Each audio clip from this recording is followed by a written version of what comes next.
I got an idea for an experiment. I wish for Sherry Vale to appear in my room. Oh, wow.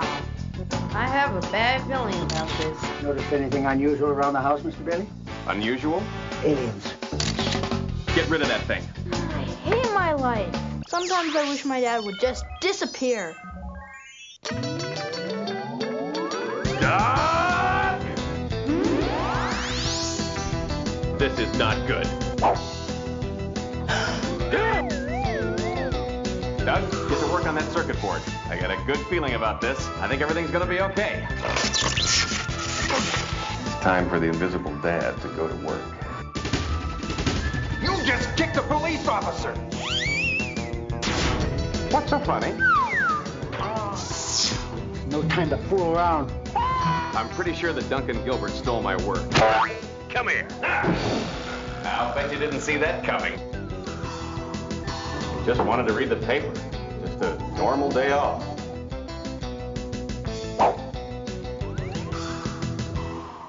Welcome to They Call This a Movie, testing the strength of friendships one terrible movie at a time. Subscribe to the podcast on iTunes and other podcast services by searching They Call This a Movie. We're part of the Main Damie Network, and to find more from us, check out the website at themaindamie.com or on Twitter, Facebook, and Instagram at The Main Damie. We're also now a proud member of Geek Vibes Nation. You can find them at gvnation.com. Welcome back to They Call This Movie. This is Anthony Delvecchio. With me, as always, is Dan Aquino and Mark Myers. Say hello, gentlemen. Hello, everyone. I wish for a good bit. Maybe next week. Damn it.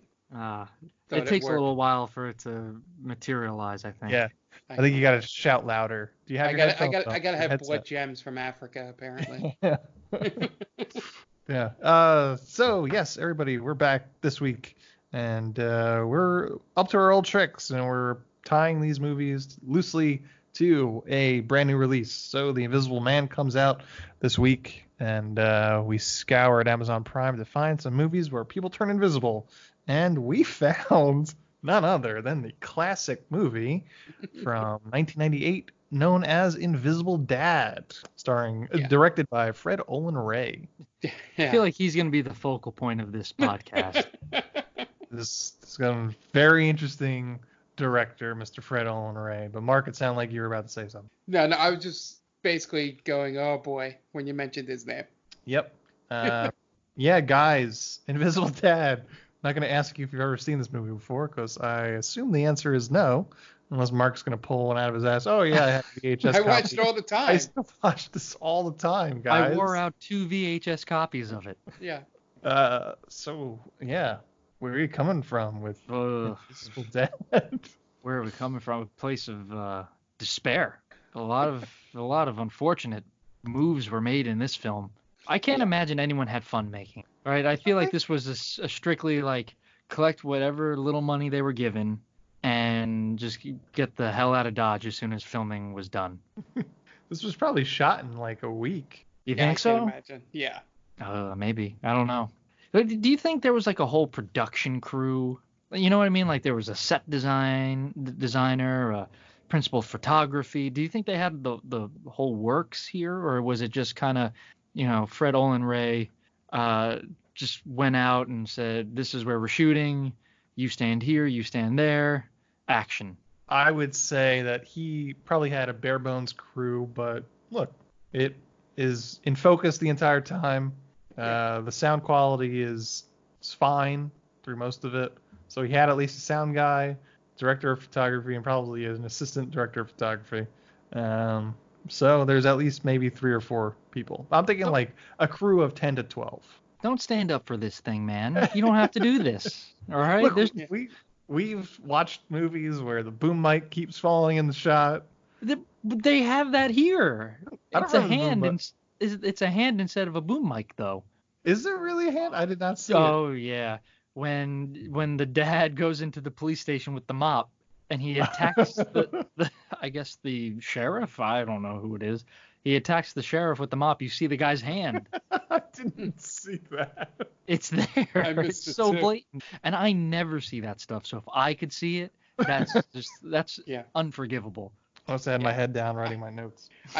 I would imagine that the house they used was one of the actors' houses. Either the director's or it was Darren Norris's house. You know, just sort of. I'm gonna say it's the director's. This is, so Fred Olen Ray, as we mentioned, it's a very interesting filmography. He kind of made a name for himself as kind of like a cult drive-in sort of director back in the late 80s, early 90s with movies like Frankenstein's Brain, Commando Squad, Hollywood Chainsaw, Hookers, Beverly Hills Vamp, Alienator.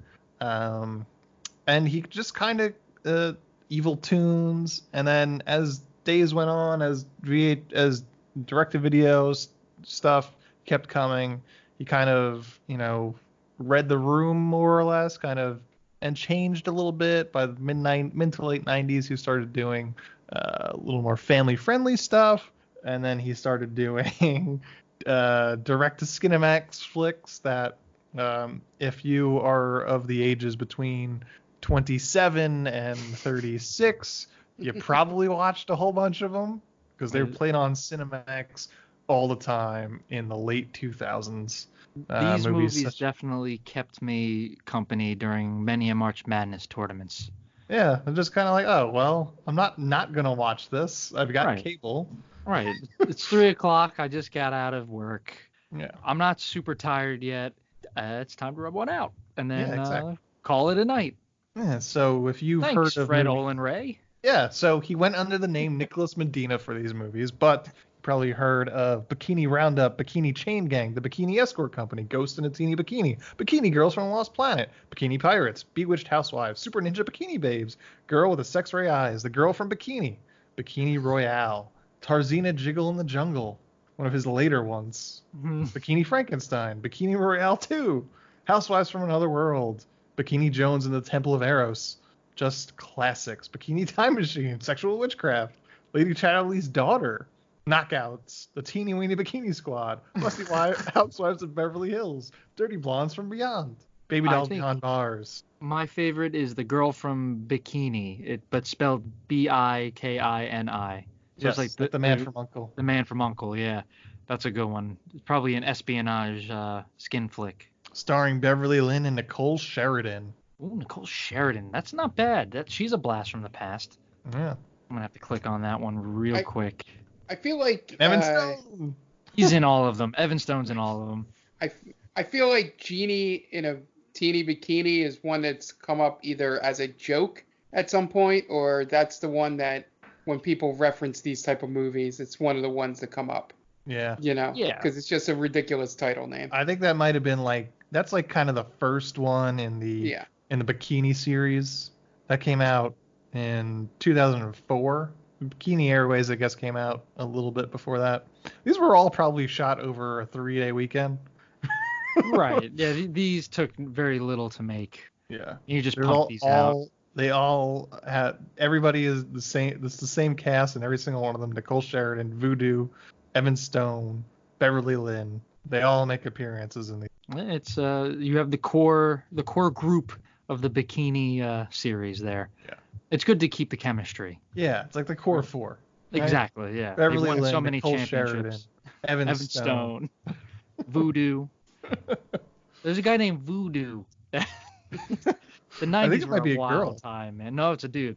Voodoo's a dude. Oh, Voodoo, yeah. No. Yep, trust me. Alexander Boisvert.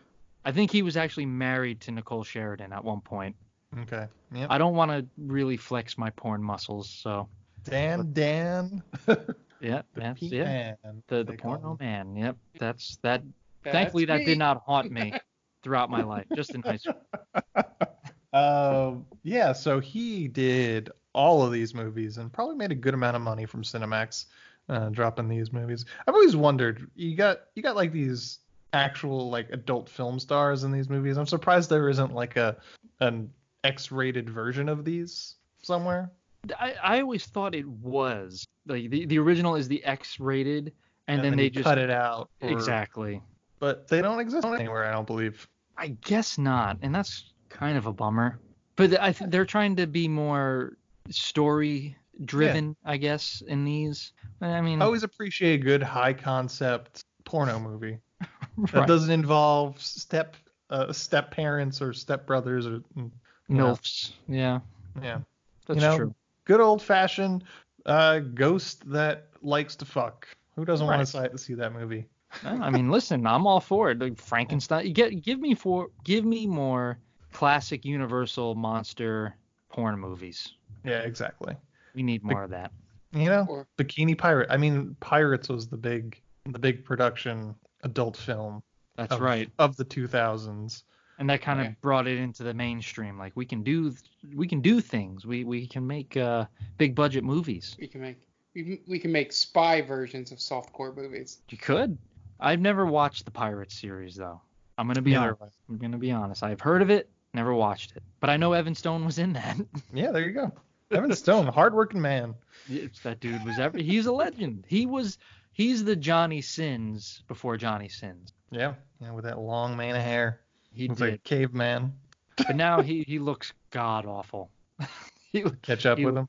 Oh yeah. I'm assuming he did copious amounts of drugs. Just the 2000s were just with a mountain of cocaine up his nose. Yeah. All these doesn't look like Artie Lang. All these bikini movies were just made with one brick of coke. You're right. That's how they paid Evan Stone, probably. Guys, the brick came today. We got to film about 7 of these to pay for it. Well, it's worth it. Now, this guy has a very eclectic filmography. I mean, he's gone. Mark, you said it best. This guy has range. Mm-hmm. Yes, because Ant was just about to mention his current escapades. Now he's transitioned. He's no longer doing these bikini movies, unfortunately, because Skinemax, I guess, I haven't had Skinemax in a while, but I'm guessing that they've kind of moved away from that. But now he's doing Christmas movies. Probably are showing up on Hallmark and Lifetime. This is his Van Gogh blue period. This is his Christmas. The natural progression. Yeah. Softcore porn to Christmas. Yeah. Which is worse for your career?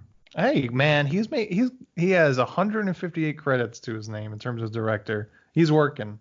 Hey, working steadily since the late 80s. Good for him. Yeah, money-wise probably Christmas, because you could knock out a bunch of the softcore movies over a month and make a.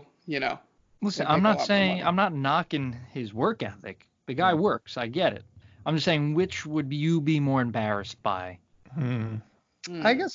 I guess the softcore porn, because I've always just been like, man, I could write like 1,000 of these Christmas movies in like an hour. So I've envisioned myself in that position. I was like, shit, give me that money. I'll do it. I could write you a story about Candace Cameron going to the Midwest and falling in love with a guy that's trying to save his parents' tree farm. And she learns not to be a corporate-minded woman. And she's going to use what she learned at that corporate job to save the tree farm.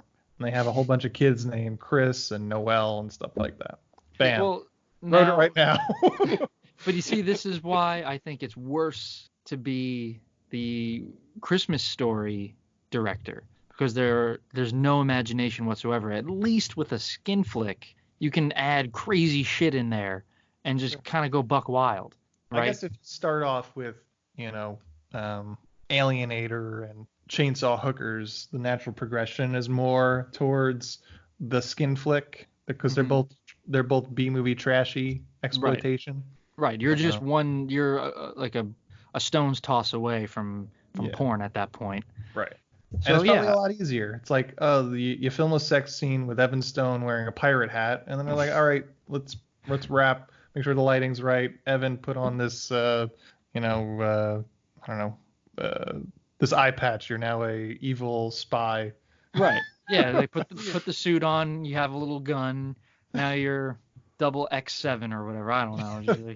It's but you can stretch the imagination a little bit, at least with that. But like you said, you just wrote a cookie cutter. It took you 2 seconds to write a Christmas story. Yeah, and the Christmas movie part of his career definitely sounds like I want to have my grandchildren on set. It could, it very well could be just like, you know what, I've experienced the raunchy side of cinema. Now, well, cinema in quotes. That's not really cinema, but Scorsese would have. Yeah.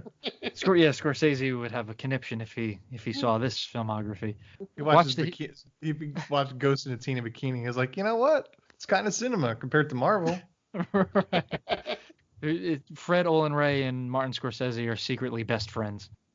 They have poker night at each other's houses. Yeah. But yeah, I think, in my opinion, and I'm also a huge pervert, so I would rather go. That's on the Instagram. I would rather go with the Skinemax. Okay.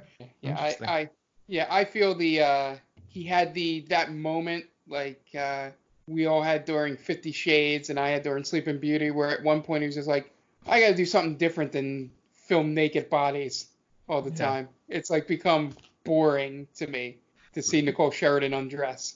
Real quick, I'll tell you a quick story, and then if you want to move on, we can, or we could just keep talking about this. It doesn't matter to me. I'm all for it.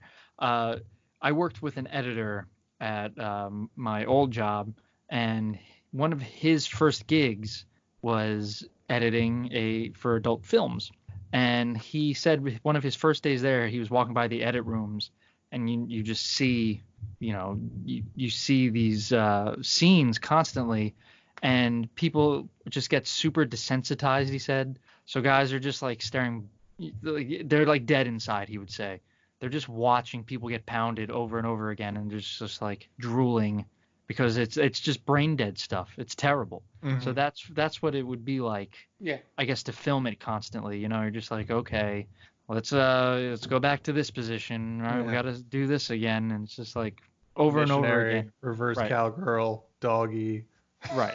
Right. I mean, there's only so many things you could do anyway, But yeah, he was telling me how bad it was because guys were just like dying essentially. They just shut off their brains because it's just not great to work with. Right. So before he went to the bikini movies and Christmas, he did some high concept kids movies in the mid 90s. That's when he did not just one, not two, not three, but 4 movies in which somebody turned invisible. Invisible Mom was first off, 96. Then our movie that we watched this week, Invisible Dad, 98. Then there is a movie called, just scrolling through, Mom's Out of Sight. And he also did a movie where a dog turns invisible too. Ooh. He did Invisible Mom 1 and 2. Did you say that? Was there? Oh yeah, Invisible Mom 2. Yeah. Look at that. That was a huge hit, I guess. It also stars Dee Wallace. There you go. From and the older brother from Malcolm in the Middle, and Mickey Dolenz from the Monkees. Man, it's too bad we couldn't find this movie. I wonder how he gets some of these people. You know what I mean? Like, because those are, a couple of them are bigger names at that point. They have rent due. I guess, yeah. It's sad to see one of those come across, right? Like the kid from Malcolm in the Middle, like, oh man, I think this might have been pre Malcolm in the Middle. Yeah. Well, I couldn't tell you when that ran. I know it was in the 90s. Right? I thought it was like 97, 98. Let's see. Justin Burfield. He was also in Mom, Can We Keep Her? Oh boy. It just 2000 Malcolm in the Middle started. Oh wow. Okay. Man, my sense of time is terrible. Yep. It's I give this guy credit for just sticking with his like niche and just, being unapologetic with it. Just collecting whatever. How much do you think you get paid for something like this? Can't be much. I'm thinking he's pulling down like maybe 20 grand. Yeah. Per project? Yeah. Okay. Probably making a nice little nest egg for him. I mean, there's probably I can't imagine more because they're probably super easy to shoot. Right. But zero budget, really. They're probably at least 2-3 weeks of shooting. Let's say 2 weeks of shooting, and then editing process probably month. Post-production stuff. That's a decent amount of time of his time. I mean, he's probably shooting another movie while he's editing the last movie because he seems to be like kind of a just a factory in and of himself. True. So now, quick question. This is important. At what point in this movie did you guys tap out? Good question. Like mentally I watched it tap twice. Out. Obviously I watched it I watched it the second time with more invested because I'm writing my notes. I think around the time of the dinner date. Okay, so you made a decent amount of the way in. Maybe What 40 about you, minutes. Mark? Yeah, I was thinking the time when I checked how much was left, and then I said, Jesus Christ, there's 41 minutes left, is probably can be considered when I tapped out. I don't know when that was. Maybe was it around the Africa thing when they did all the stock footage for Africa? Sure. When they went there, I think that was around 41 minutes left or something. But yeah, that said that out loud, not just to myself. I was like, Jesus Christ, What about you, Dan? I tapped out when the opening credits. I know. I made it a little ways in. I tapped out when the son wished for the TV actress in his room. Yeah. Okay. Yeah. And then she asked some really stupid fucking questions, and then he wished her away with the dad there. I was like, okay, I'm out of here. I'm They done. reference the X-Files. They do. Yeah, this is some X-Files shit. They don't really say that though. Shit. No. That would have been so much better. This would be better. This movie would be better if it was a bikini movie. Yes, it wanted to so badly at points. Yeah. I think because Yeah, 'cause- now it makes sense why the kid is watching like a Beverly 90210 show. It's a Baywatch. It's Baywatch. It's It's Baywatch. Because Okay. it's Ocean View. Oh, that's what it was. So Baywatch. And the dad's like cool with it. Like, oh, well, you've earned a break. This kid's getting ready to jerk off, dude. This has just glimpses of horniness in this movie. Right. My dad would have killed me. He would like, why are you watching this? Especially when I'm here. Don't watch it while I'm here. Hey, it's the #1 syndicated television show in the mid-90s. Baywatch. Everyone was watching Yeah, Baywatch. Baywatch. Oh, okay. I was just say, Anthony, I think Ocean View was made up. Next, you're going to tell me the movie from Home Alone is fake. I was kind of upset when I heard that wasn't real. I thought that was an actual like old timey movie. Yeah. Movie magic, friends. Yeah. So, Invisible Dad stars Karen Black, Charles Dierkop, Darren Norris, and Mary Elizabeth McGlynn. Has an IMDb score of 3.2 and no Rotten Tomatoes score, but a 12% audience score on Rotten Tomatoes. Yeah, I guess that does sound about right. Yeah. I did want to mention I'm pretty sure because I did watch Invisible Mom as well first in order to decide which one I was gonna make us do. Pretty sure the opening titles against the stormy weather. Pretty sure it's the same for both of these movies. Well, yeah, you got to cut corners where you can, I'd imagine. Yeah. Now, did you guys notice? And maybe I'm the only one who did. One of the characters does blatant blackface in this. Who? Mr. Wiederman, the nosy neighbor. I think he was just wearing army like. I guess it's supposed to be camo, It's supposed to be green. Is but what I'm it's thinking of. black, right? Yeah. Is it just me or am I? I wonder how much that is the color saturation of whatever this was filmed on. Yeah, I don't think he was trying to pass himself off as a black person. He would be the perfect candidate for it, though. Yeah. He's got a weird. Have you ever seen that guy? Did you see that guy's nose? I have. It's Yes. a weird looking nose. That's why I'm saying this guy is like the perfect candidate to pull off or to think it's okay to do that, because I think he's a real nut job in like real life. Yeah. Charles Dierkop. He was in The Sting. He's in some big fucking movies. The name in Butch Cassidy and the Sundance Kid was Flat Nose Curry. He was the killer Santa at the beginning of Silent Night, Deadly Night Part 1. Yeah, he was. I just saw that. So this guy was in he was legit. Yeah, he's still alive too. Yeah. His nose looks more closely related to Artie Lang. Yeah. Right. Well, he did live through the 80s, man. Well, but no one partied as hard as fucking Artie, dude. Yeah. I doubt that Charles Dierkop came anywhere near Artie Lang's level. Probably not. That's a very punchable face this guy has. That might be why his nose is so flat. Probably. I was gonna say he was probably like a boxer or something. Kid That Gorgeous. makes sense. Yeah. Yeah. My interesting going back to Dan's point about where you tapped out. I think I only made it those 40 minutes just because of knowing Darren Norris from Veronica Mars, and also you had brought up Fairly Odd Parents. I didn't realize that until you mentioned it, Dan, in our conversation. Oh, he about sounds and looks just like him, and it turned out to be him. Yeah. But I knew the name once I clicked. I was like, I think I recognize that name, and checked it right before the broadcast here about Veronica Mars. But and then Mary Elizabeth McGlynn, voice actress, does, a whole bunch of things. She voice directs now. She was guest starred, one of the more popular ones, her along with Will Friedle from Boy Meets World on Critical Role. So I was like, oh, a live action role from her. I wonder how this is. And then about 40 minutes in, I'm like, it sounds about right for a voice actor trying to do live action here. That's what this whole movie is. Voice actors just trying to act and not being very good at it. So, Mark, you stand Darren Norris and Mary Elizabeth McGlynn, but no love for Karen Black? What's wrong with that? What's wrong with Karen Black? Nothing really wrong with her. I just had never seen Mary Elizabeth McGlynn act, non-voice acting. So I was really intrigued by that. And then, of course, have seen Darren Norris as the bumbling lawyer on Veronica Mars. He basically almost played the same character here in this movie. But and then about 40 minutes in, I was like, it's the reason these guys are more famous for not being on camera. Yes. I get it. Yeah. No love for Academy Award nominated actress Karen Black. That's all right.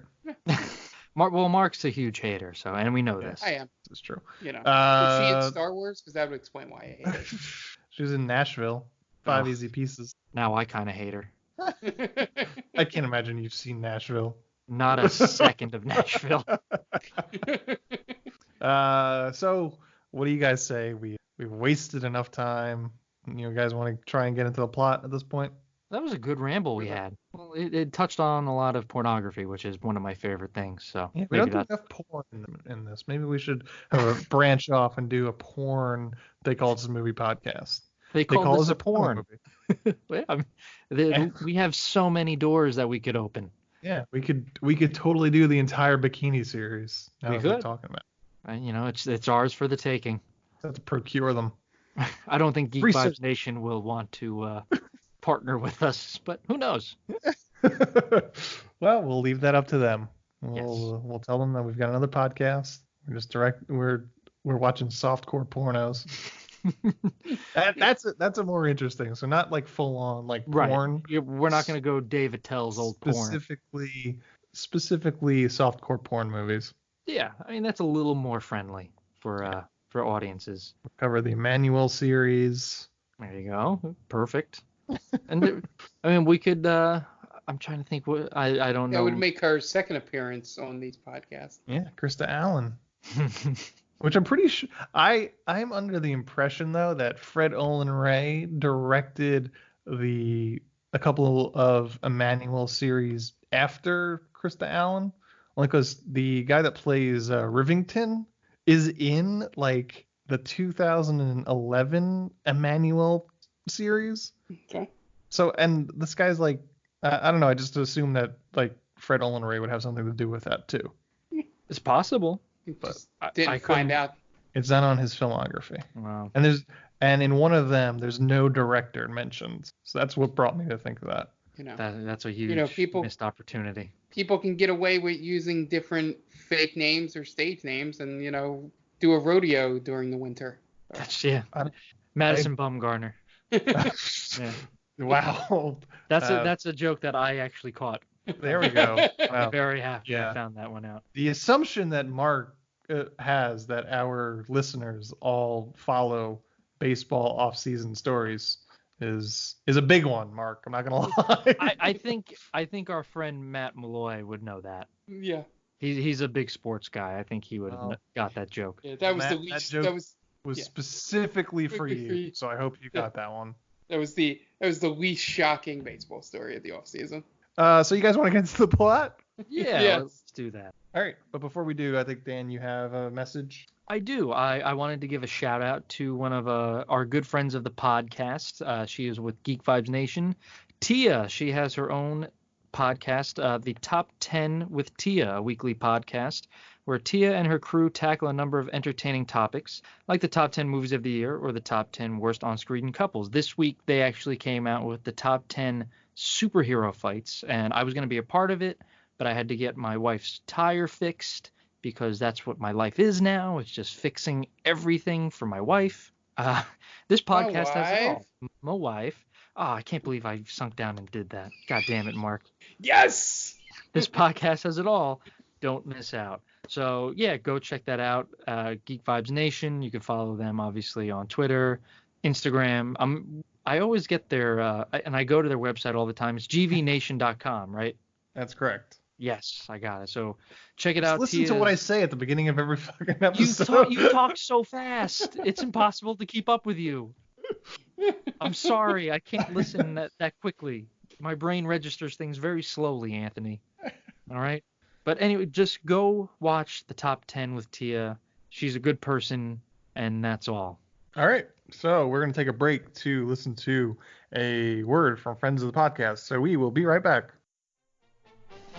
Hey everyone, this is Steve, And this is Adam, and we're part of the Hop Nation USA podcast. Pittsburgh's #3 craft beer podcast. Join us every Friday for new beer reviews. We'll talk about the news, history, and homebrewing. Plus, we'll sit down with the best brewers and industry personalities that'll have us. So whether you're a casual drinker, a hazy boy hophead, Or even if you're a whale hunting cellar hoarder. just search Hop Nation USA on Apple, Spotify, or your favorite podcatcher and join the nation. Oh, hi. Didn't see you there. It's me, George, from the best little horror house in Philly, the show where we talk about the best horror movie ever made, according to our guest at least. We've talked about groundbreaking classics like Texas Chainsaw Massacre and Alien, but we've also got a lot of great ones coming up, including some very fun guests like Len Kabaczynski of Swamp Zombies and Red Letter Media fame, Caroline Williams, the star of Texas Chainsaw Massacre 2, and Chase Williamson from John Dies at the End. So make sure you're subscribed to the best little horror house in Philly, and I'll see you boils and ghouls over there. Welcome back, and it's time to get into the plot for The Invisible Dad. We open up, and Doug Bailey and his dad has just moved into the new home. His dad has a job that forces them to move a lot, and we are introduced to their crazy neighbor after they're done moving in, Mr. Wiederman. Doug, the kid, who's about like 12 or so, spends most of his time in his room building computers and programming his own computer games, and one day his computer is going to run 64 bits. And we also have a dead mom. Way to bury the lead. Yeah. The only thing I was disappointed about in this beginning was that they didn't show the game he created. They did. Oh, Well, They did. I thought you were going to say the only thing you were disappointed was they didn't show the dead mom. Oh yeah. That'd be They have really it. dark, Oh, Mark. goodness. They Huh, did. It's I like- must have been. Yeah, it's called Not The paying Amazing attention. Rat Race or something, and it kind of looks like Pac-Man if it was a mouse running through a maze or so. Oh, okay. Well. Yeah. I was looking for it to be like, some really bad 3D graphics he was doing. Nope, it's two-dimensional. Doug's dad, Andrew, is an architect that is tasked with building a shopping mall. Karen Black plays his boss, and I never thought of an architect as a job that would make you move around a I lot. was just gonna say. Yeah, that's true. I never thought of that either. He's either really good at his job or really terrible. bad at his job. Like, it just sounds like he's like a freelance. He just moves from town to town, building shopping malls. But like, if anytime it's been Building depicted in like monorails. depicted Right. in TV and movies, there's like they show potential for a lot of flexibility. It's like I feel like Clarissa Explains It All. Her dad was an architect and he worked from home a lot because they always had, they always have the tilted desk at home too. Oh yeah, Yeah. they like the easel. Right? Yeah, like that makes more sense. like Ted from How I Met Your Mother was an Yeah. architect, and he had a tilted desk with a T-square at home at his apartment. And Mike Brady was always home. He was an architect. I don't Yeah, know. a lot of architects I never Architect. realized. Architect is a big TV show job for some I guess reason. because they get to stay at home, Yeah, right? Yeah. You don't need to film them in the workplace. yeah. That makes more sense. But yeah, when was it Doug, Dave, Doug? Doug Who's is the kid. Doug. Doug's So the what- kid. When Doug says it in his really terrible voiceover that they move a lot, I thought he was like a military kid, an army brat or Right. whatever. And then his mom was like gunned down over, like in the Iraqi war, the first Iraqi Right. war or something like that. I don't know. That would have been more interesting. A better movie. Sure. Yeah, that's how you make the movie better. Doug's mom is shot down doing a reconnaissance mission in Iraq. So, so Karen Black runs a small architecture firm, and they're really relying on the small project. So they've brought in basically Andrew as like a hired gun, more or less. And if it's a success, Andrew's pay will double. We're introduced to junior architect Duncan, who hates Andrew immediately because it was supposed to be his small project. And looks like how all suits fit me because I never get them tailored. There you go.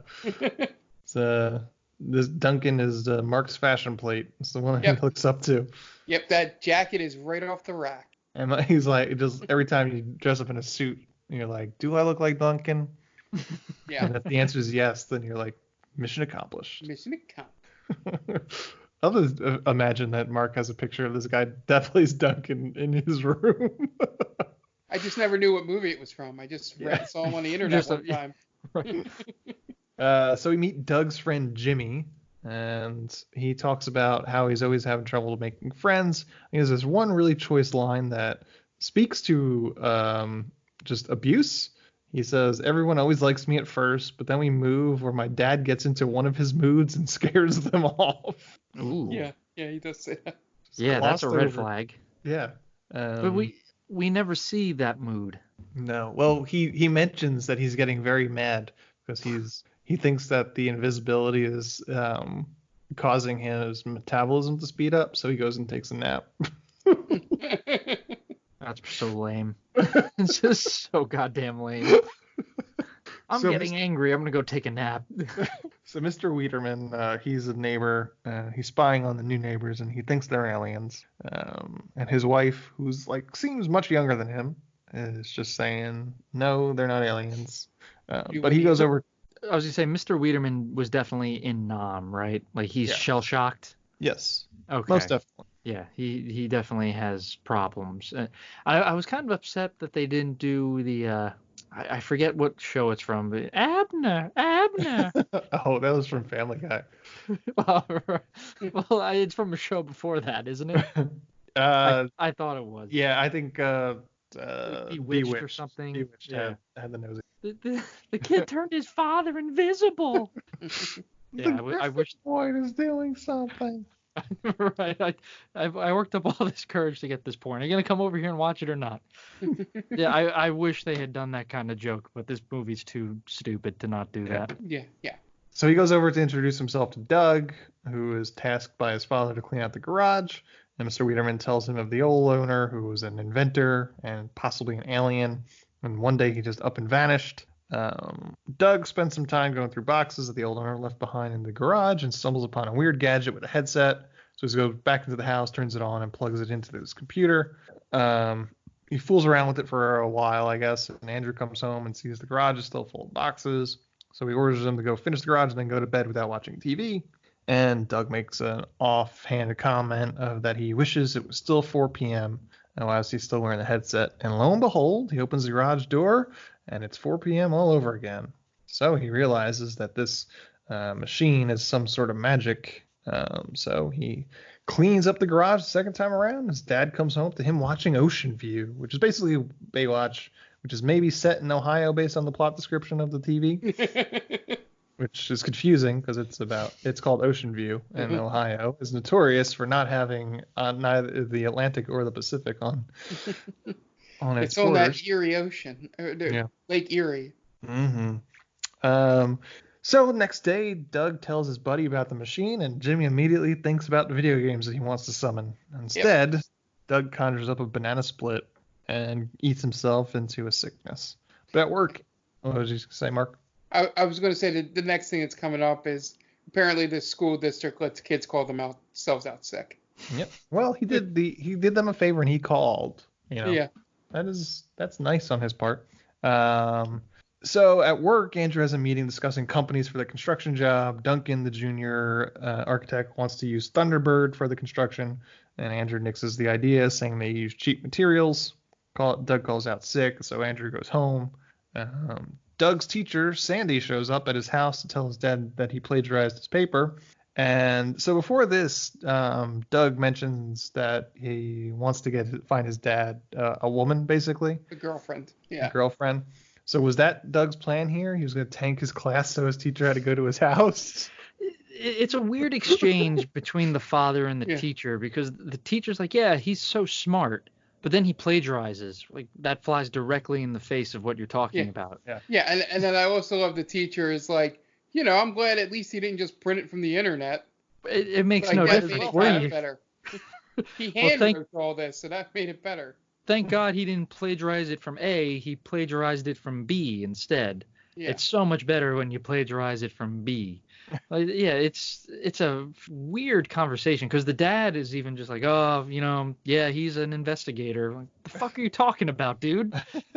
What does that have to do with plagiarism? Yeah, the whole detective thing makes no sense. Right. Because it's also a history paper. Yeah. Right, and they played for another gag, and it doesn't really pay off. Yep. And then that's it. We never hear about him being a detective again. Mm-hmm. Now he's an inventor. This movie just flip-flops like crazy sometimes. So Doug has to rewrite the paper on literature, detectives, and history, which he doesn't want to do. But it also sounds like the easiest history paper ever. So he uses his machine to conjure up Humphrey Bogart. And this is the second actor we've covered who has played Humphrey Bogart in more than one movie. Oh, did he play Humphrey Bogart in the Killer Clown movie? It is not the same guy. Oh, okay. But I remember Humphrey Bogart in a whole bunch of movies, and this guy played Humphrey Bogart in at least 3 movies. What was the movie with Funhouse? Oh, or Funland. Funland. I was gonna say Clown with a Shotgun, but I'm sure that's a movie. Probably. If not, that's our next project. Yeah. Yes. So then Doug takes matters into his own hands to try and set his dad up with his teacher. So he calls her up to set up a time at a restaurant to talk about Doug's grades. That's his excuse. And Duncan has a meeting. Meanwhile, Duncan has a meeting with Stillwell, the contractor from Thunderbird Construction. Thunderbird is paying Duncan on the side to get the mall job. Duncan says that Andrew doesn't want to use them because he thinks they use substandard materials. And Stillwell basically just admits to everything. So of course we do. We use flour. What? Yeah. So basically explains that they cut their materials with flour like a low-level drug dealer would do. And it doesn't seem like they're paying him a whole lot to admit this. Right? No. $50,000. I mean that's a lot of money, but so he's paying Duncan $50,000 just to get the job. Right. Undercutting any other construction business. But that still seems kind of low, right? Yeah. I mean, you're admitting that you're basically using like sand for the building. This is an entire mall is going to be built with these flour bricks that are just going to collapse within the first week, maybe. A stiff wind will blow and then it'll knock it's going to have thousands of people's death on their hands. You don't think it's a class action lawsuit against them? Duncan says that'll kill like 100 people. No, you're vastly underestimating how many people go to the mall. Especially like on an opening day. Yeah. You're probably going to have, what would you say, like 8,000, 9,000 people in there possibly? Like imagine if it's a 2-story mall. People are going to just be falling right through the floor. Yeah. And then it's got a whole merchandise. Right. Yeah. There's no way this holds anything. It's literally flour. Right. I think they said they mix in a little concrete just to make it hard. A little bit of clay. A little bit of clay. That's not gonna hold it. And any inspector worth their salt is gonna notice this immediately. I mean, the brick falls apart. The brick falls apart while people are just like pulling on it. It's kind of like that infomercial for the sand when it's in water, it's super wet, but when you pull it out, it's malleable. Yeah. So that's what this is basically. It's like DAC essentially.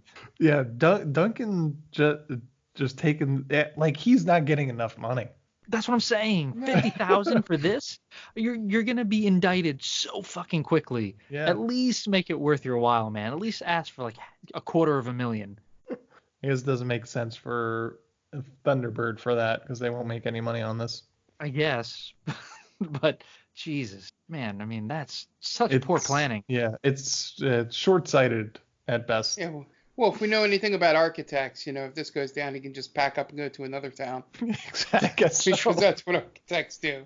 Right. I think that's probably what he was planning. Like, all right, well, I'm heading to Bridgewater, New Jersey next, so it doesn't matter. No one's going to know. I'm going to change my name to Scott whatever and go from there. Clean bill. Yep. Stillwell slaps him in the face with a brick, as playful as you do. That with a brick, and threatens him to push the deal through. Meanwhile, Mr. Wiederman spies on Doug and Jimmy doing completely benign things like walking through the front door and just accuses them of being aliens. Doug uses the machine to conjure up Sherry Vale, the star of the series Ocean View. And Andrew comes home and sees Sherry Vale in his son's room. And then Jimmy jets Doug conjures Sherry Vale back to where she came from. And Andrew tells Doug to destroy the machine. And she has like a completely non-human reaction. Oh, yeah. She's like a robot. Instead of just going, what the fuck? Right. Are you guys aliens? Yeah. There's so much aliens talk in this movie. And there's no aliens. Yeah. Or is there? Dun, dun, dun. I don't think there are. Mr. Wiederman shows up and warns Andrew about Mr. Rivington being an alien. And then and Andrew's just like, all right, well, bye. Doug says something that he wishes his dad would just disappear. And then Andrew starts to disappear while he's trying to figure out what's going on. Doug smashes the machine. And Doug goes downstairs and sees his dad's pants pacing around the living room. Tells Doug to go get the machine now to bring him back. And Doug comes back with the smashed machine. And at this point, Andrew is now fully nude in front of his son. Yes. Obviously, his son can't see him, but he knows that he's naked. He's just freeballing it on that rocking chair. Yeah. Right, and even if it's not as God intends. Even if it's not awkward for Doug, and you'd have to feel awkward for your son, right? If you're the dad, like, yeah, I know he can't see me, but I see him, and I'm totally naked. Right, exactly. I'm breaking the law at this point. This is not good. It's not good for anybody. No. So obviously he realizes that he's sort of fucked at this moment. And then Stillwell shows up to Duncan's office, tells him that they have to get rid of Andrew, threatens to make him part of the foundation, but Duncan says he'll handle it, don't worry. Next day, Andrew dresses up to cover himself head to toe to get the paper, finds Mr. Wiederman taking pictures on his lawn, tells him to get lost. And then Doug and Andrew go to dinner with Miss Collier, with Andrew wearing a beekeeper helmet, and the waiter is not happy. No, the waiter's the best part of this movie. He is so bitchy. It's great. I can't remember exactly what he says, but there's a scene. So the waiter comes by, and the dad is like trying to get his attention, and the waiter just gives him like this burn. He burns him real good, and he walks away. And you think that's it. Like, oh, okay, he said his piece. That's it. And he comes back for no apparent reason other than he was just like hoping the dad would ask for his attention, I think. He's like, please say something, please say something. And the dad just says, could you excuse me, please, or something? I was like, I don't see how I could. And then just walks away, like sachets away. Like, oh, man, he just was like, I'm going to go back there. I got another one lined up. Bam, he just drops it on him and walks away. He's the best part of this movie. My favorite part of that scene, obviously, I said that waiter was amazing, is how Doug doesn't seem to understand why it's a bad idea to probably take the dad out to dinner. Well, and then gets mad at everybody in the restaurant. They're laughing at you. Like, yeah, motherfucker, you're wearing a bee hat. Yeah. Like, Andrew understands, the dad. He's like, I know what's going down, but I'm doing this for my son. Right. He's a good dad. Yeah, for sure. And he's trying to get some of that, sweet, sweet teacher action. Yep. That pent up teacher. Now tell me that's not bliss, as they say. That's the real like, guys. That just shows guys will do anything to get there, right? Yep. Like, I'm invisible. Fuck it. I'm going out. I'll wear whatever. He probably hasn't gotten laid in 6 or 7 years, maybe. Right. Well, when was the first Iraqi war? Right, we're sticking with that story, by the way. Right, yeah. She was shot down, and she's not really dead. She's just in Iraq. Is that the mid-credit stinger at the end? Yes, yes. Yeah, we cut to like a hut in Iraq, and it's the mother, and she's doing whatever. She's planning her escape, and she's got like a fucking machine gun or whatever. She's gonna blast her way out. Yeah, and no. She gets tossed the machine gun by Revington's twin brother, the one that's missing. Oh, that's awesome. That's badass. I like So that's it. how we're making this better? Yeah, I think here so. we go. We'll just did keep it. building on it as we go. Okay. So a couple of patrons thinks it's the funniest thing in the world that he's wearing a beekeeper helmet. So he excuses himself to the bathroom, undresses, and then goes back, pours some oil on the floor, and the waiter slips and drops a whole bunch of food on them, and they leave. See, I thought there was so many better ways that he could have messed with those two customers. Yeah, I mean, Right. he usually just resorts to just beating the shit out of people. Right. Like I feel like you could have done a Mrs. Doubtfire move here where you switch the food, maybe put a lot of spicy shit in there. Mm-hmm. You know, just like, and then like they eat and they start coughing. Maybe one of them dies. That's a route that could have been taken. Other than that, maybe just beat the shit out of them. I don't know. I have the waiter just beat the shit out of him. I don't know why I'm doing this. Watch them die while you have your hands around your throat, invisible. Right. That would be fun. Looking over at Doug, you made me like this. This is your fault, Doug. I'm sorry, Dad. I just wanted you to have a girlfriend. That could be the mood that the dad gets into. Now we have to move again. Right? I strangled somebody while invisible. And then that old story. Yeah, the dad just saying, "Not again, Not again." not again." God, this is taking a dark turn. So Andrew, the next day, he calls up work and tells him he's going to be out sick for the whole week and won't be able to come in. Karen Black decides that they're going to bring the office to Andrew, so Artie, the security guard, and Duncan go to his house to drop off everything he'll need. It's like working from home. It's very progressive. Sweet gig. Duncan then has a meeting with Stillwell, and Stillwell tells him to steal the blueprints and pass them off as his own. And then Sandy shows up unannounced at their home with pizza, and I guess she's looking for some action because she's looking for a kiss from him.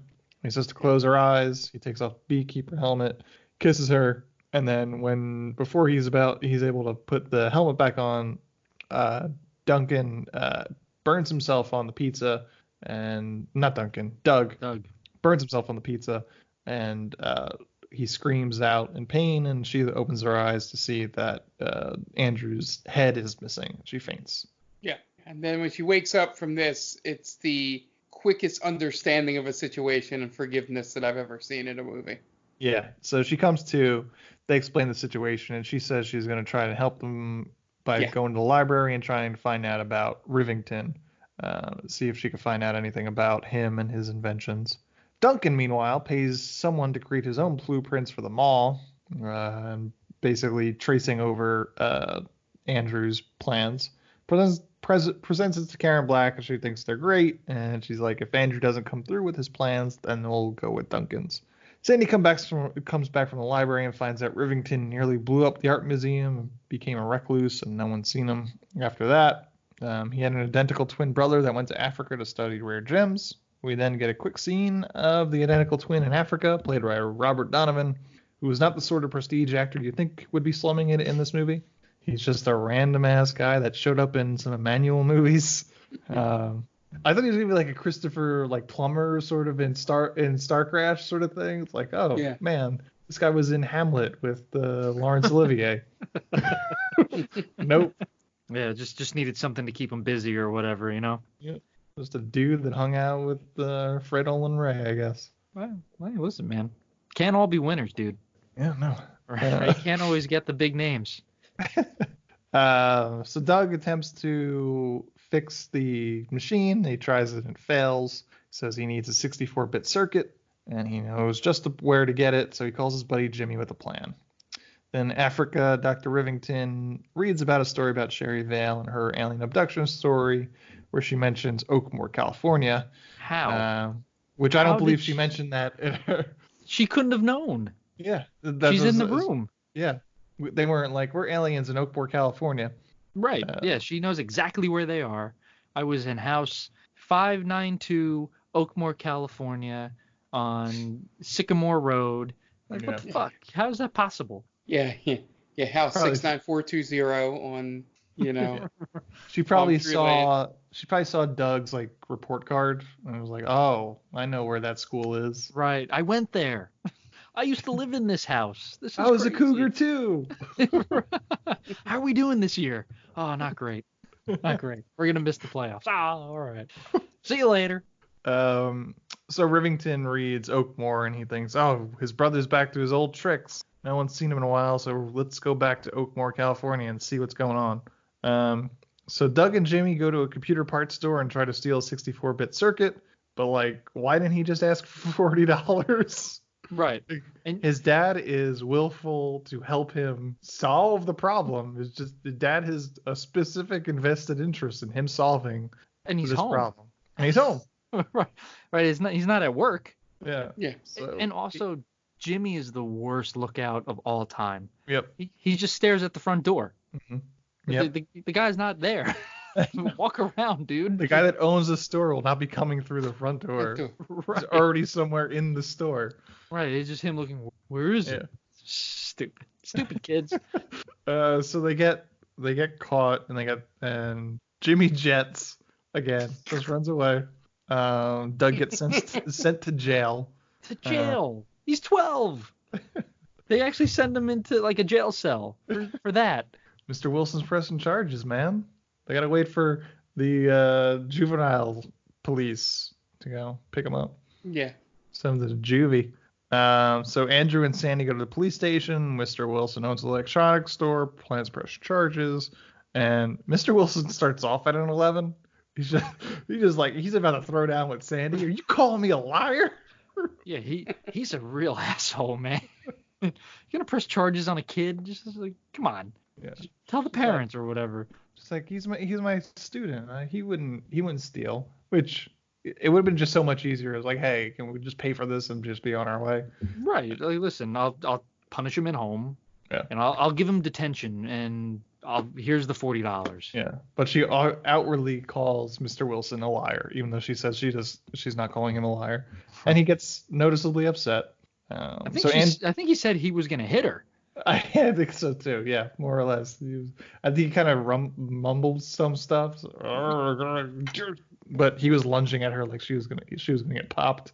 Right. He insinuated I think he was gonna kick her or something like that. Yeah. But yeah, he's a bad person. Yeah. So Andrew undresses and goes into the police station and kicks Mr. Wilson and the cop until Mr. Wilson gets arrested for contempt and they escape. It's a whole different sentence if I wasn't paying attention. Right, I don't know if you could be held in contempt when you're just in a police station. Is that a thing? I don't know. I feel like that's just from movies. I feel like that's just it's a court thing. A court thing, right? I don't know. I mean, I've never heard anyone being. We should try that. Let's just go somewhere and tell someone they're being held in contempt. Just like I'll go to work tomorrow. Like if someone says something, I'm holding you in contempt. Like what? Oh, sir, this is a Wendy's. I thought you wanted us to go around and citizens arrest people. I think you just wanted us to go kick cops and see what happens. Well, we can do that. I mean, we won't be able to record this podcast for a while. Or kick people in the cock, which is Oh, what I could have mistakenly heard. Yeah. Oh, okay. I think he said kick cops, Mark. No, I know.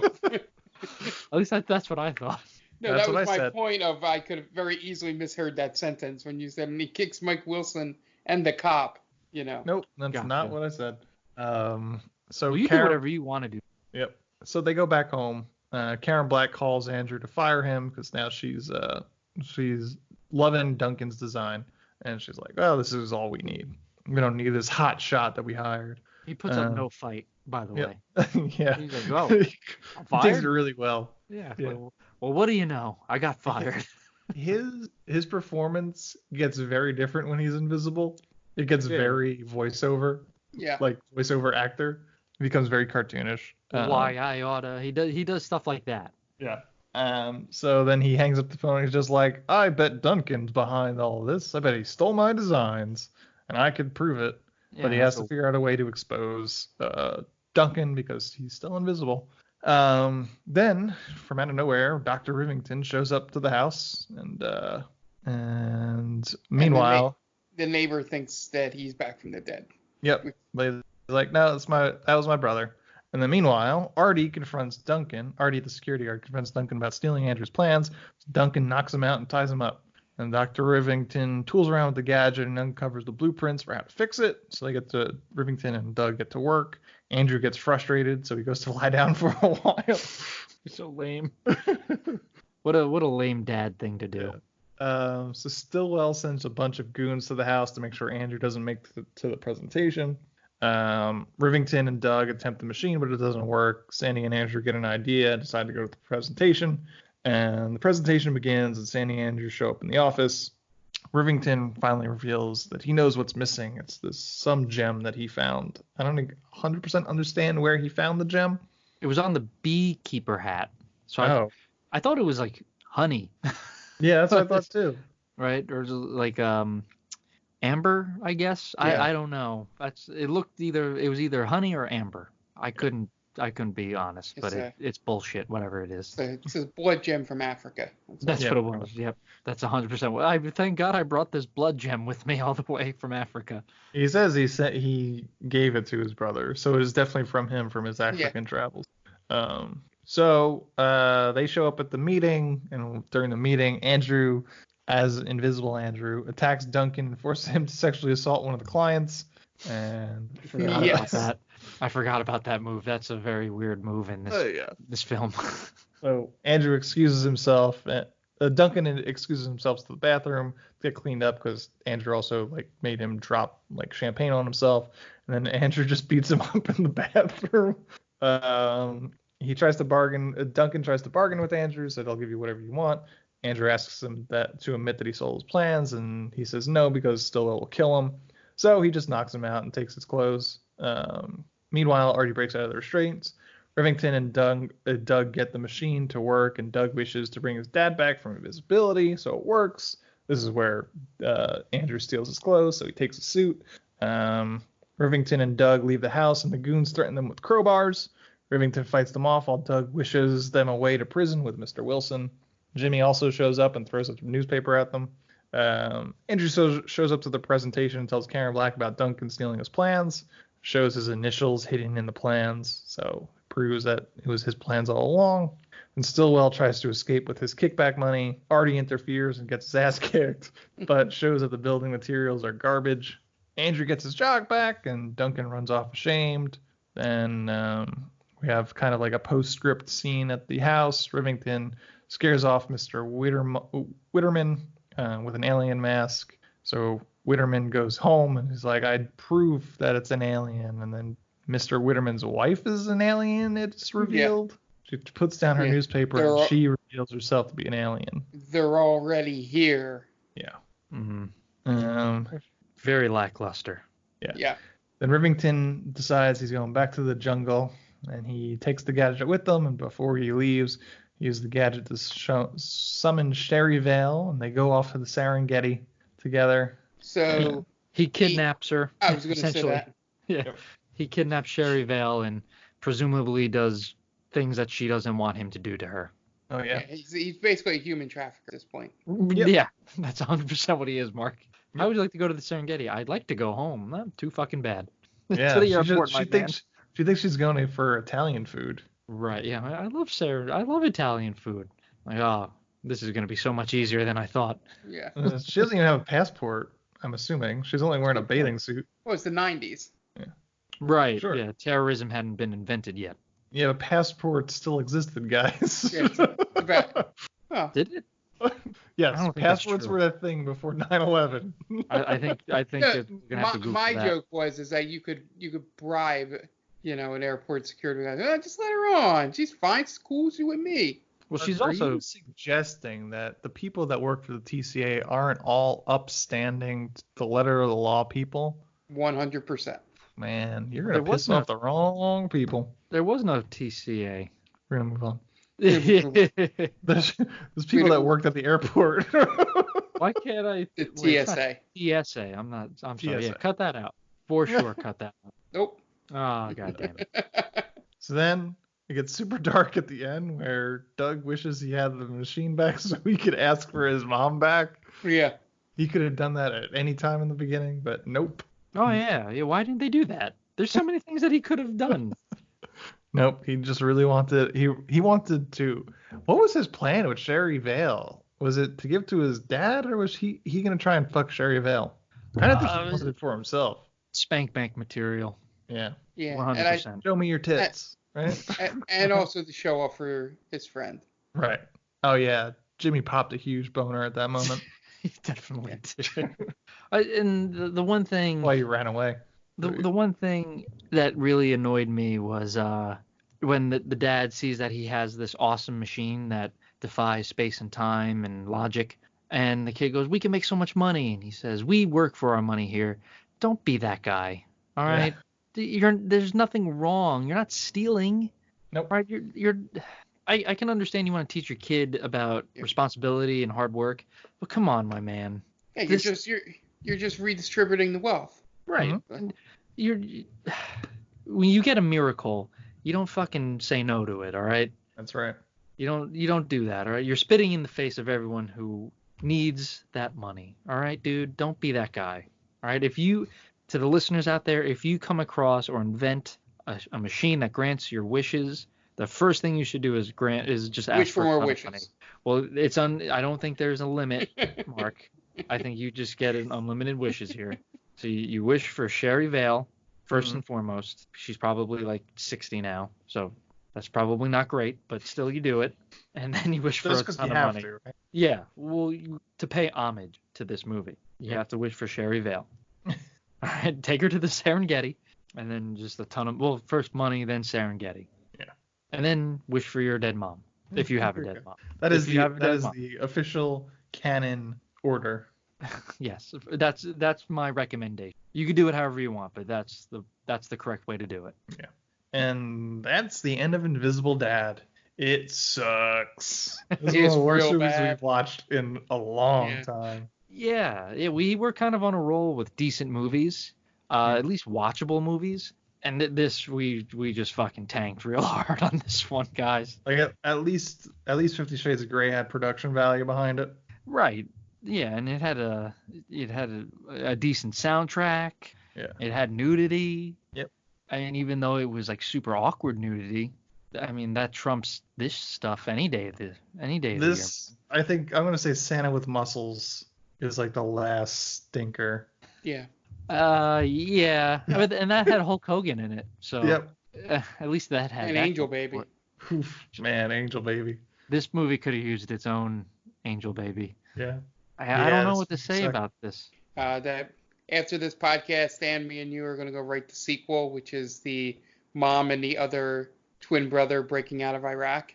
Yes, 100%. Yeah, we're going to get the flashback of the mom being shot down over Iraq, right? And she escaped, or she's taken prisoner, right? She's taken prisoner, tortured for, we're going to say tortured for 5, 6 years, right? Yeah. She's got to be there for a while. And then she escapes somehow. I don't know. We'll figure that out. She escapes. The twin brother helps her escape. And it'd be like the end of the Mario Brothers movie, where he goes, it's about your son or something. Oh no, that's Back to the Future. We got to help your kid, Marty. We got to help your kids. Yes. Yeah. So I think it would be the brother frees the mom. Right? I don't know why he's there, but maybe he wished to be there. I don't know. But he's there. He rescues the mom, and now they have to make their way back to civilization while fighting Iraqis. Yep. What do you think, Ant? Sounds good. Okay. And then they take the WMDs. Right, because at this point Iraq was still like our enemy, right? So it's still good. Kind of are, but... Well, I mean, they've kind of cooled off. It's more North Korea now. And like maybe Russia still. Russia's always going to be one of the big premier bad guys. But is it okay to do it now? Like Iraq, is it still okay if we were to do that? As long as it's not China, you're fine. Okay. Because then we can release the movie. That's true. That's where the big bucks come from. Yeah. So as long as it's not China and there's not skeletons in it. Well, that's why Birds of Prey hasn't done well. They didn't get that China release. Yeah. Exactly. That's the reason. But. So Ant, what did you think other than that this movie sucked? Is that it? Yeah, I mean, this should have been his first bikini movie. That would have been more interesting. I don't know if there's anything that he could have done to make the. There's nothing this guy's ever done that's interesting, really. Just, I think it's more shock value that he's done. Like, these movies they're not even. It's a disgrace to call them cookie cutter. Yeah. Because these movies are just shit. It's just total shit.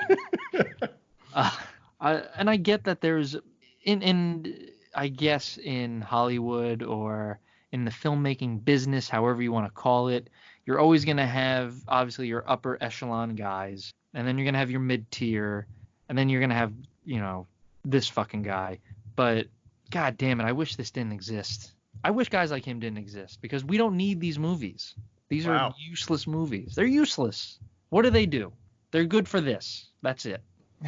Are you talking specifically this movie or like his entire filmography? I would say his entire filmography is just complete shit.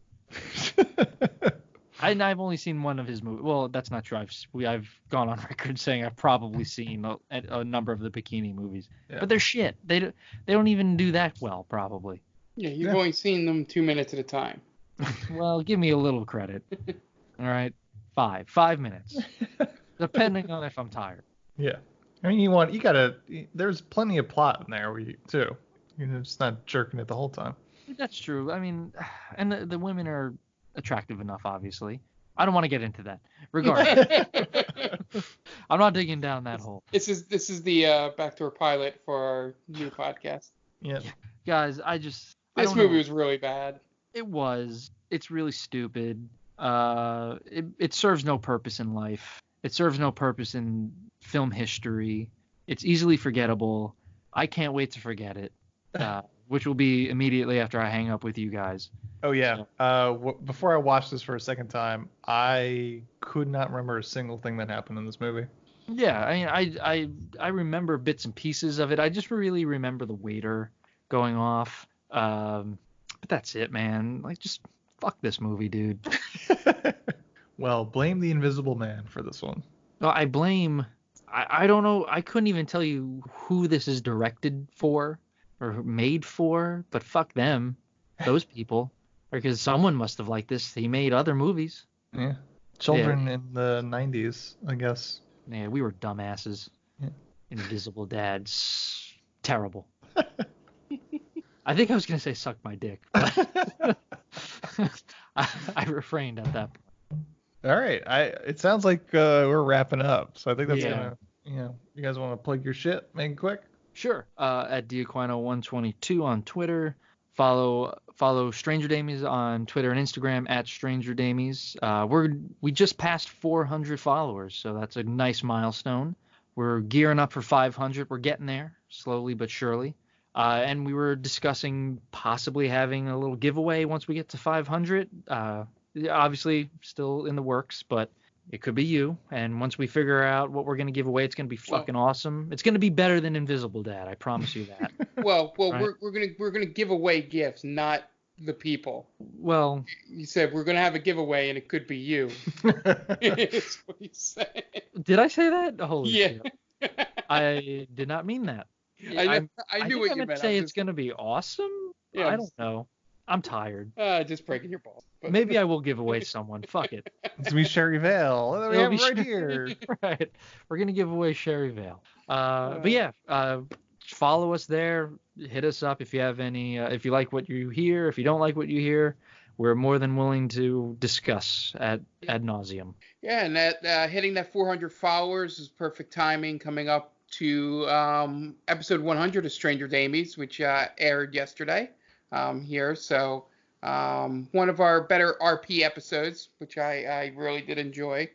So make sure you listen to that. It's on iTunes, Google Play, anywhere you can listen to podcasts.